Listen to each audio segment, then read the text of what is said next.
আত্মা পরমাত্মাই ভাষার মধ্যে অনেকে ভুল করে থাকে। পরমাত্মা মানে যে মেন, আত্মা মানে পরমাত্মা এবং শরীরের মধ্যে প্রতিবিম্বিত হয়ে চিন্তা স্থিতির সাথে একসাথে হয়ে গিয়ে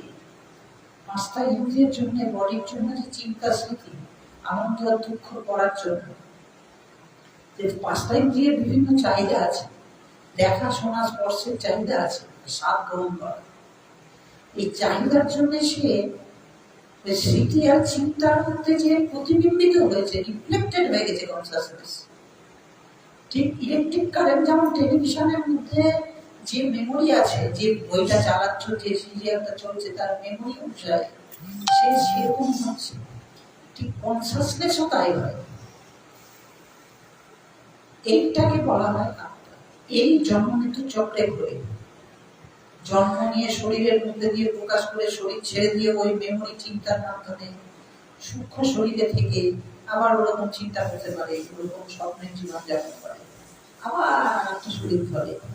এই করে করে চক্রে